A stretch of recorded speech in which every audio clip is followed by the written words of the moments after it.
King Charles's sneaky tactic for keeping an eye on Prince Harry and Meghan Markle. Archie and Lilibet haven't seen their grandfather in over a year because of the ongoing rift, so Charles has developed a sneaky technique to keep up to date. King Charles' relationship with Prince Harry and Meghan Markle is reportedly at an all-time low, but that doesn't mean he doesn't want to know what's going on in their lives.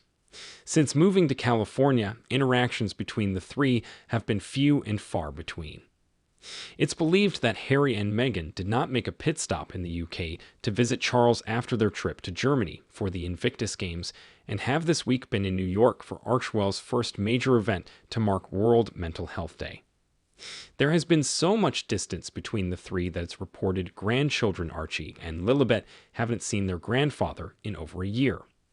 Nevertheless, Charles seems keen to stay in the loop with their lives, and it's been claimed by an American journalist that he is a regular reader of the local Montecito Journal. Based in the Californian town where they live, reports our sister paper that one of the columnists at the Montecito Journal is former Fleet Street royal correspondent Richard Minyards.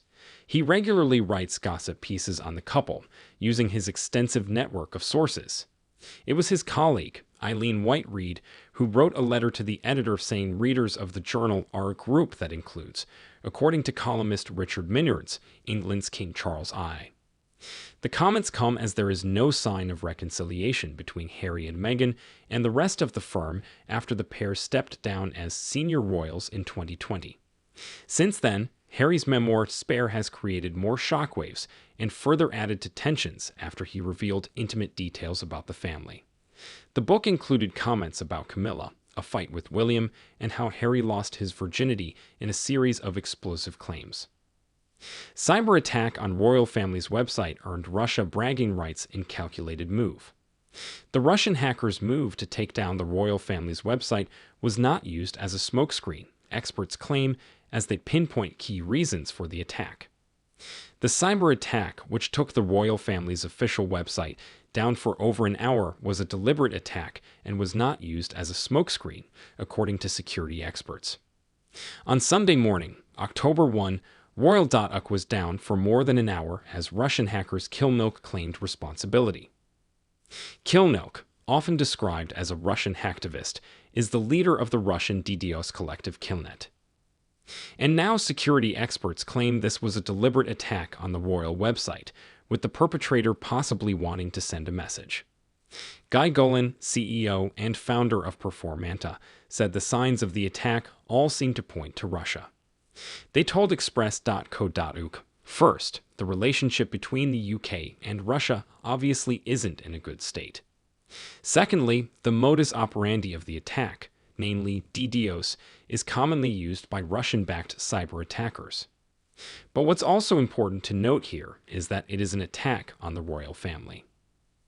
The expert went on to stress that the attack was not a mere smokescreen for another attack, because the royal family is too small for this to be the case, and he added, an attack on the royal family would be a typical move of Russia, focused on instilling fear and uncertainty.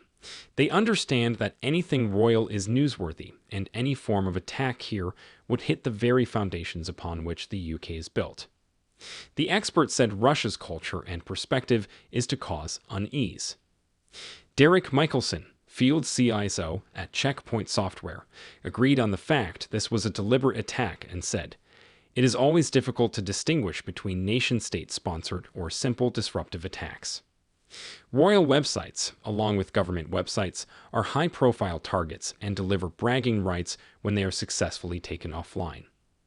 The expert added that Killmilk doesn't normally attack websites as part of a smokescreen because their aim is to cause disruption in the most public way. But another expert suggested the attack was opportunistic. Raj Sameni, SVP and chief scientist at Rapid7, told Express.co.uk, why would someone target the royal family? That is a question for the perpetrator of the attack, but in most cases, it is simply opportunistic. Martin Jartelius, CSO at Outpost 24, agreed and said even though it might not have been of military importance, the actual attack served a purpose. He said, the border between propaganda, destabilization, and cyber vandalism is slim to non-existent in many cases like this. Is it of military importance? No. Is it a sign of skill or power? Hardly, if you know how it's carried out. But can it carry a psychological impact as it targets a high-profile symbol of the nation? Yes, so it fits a purpose.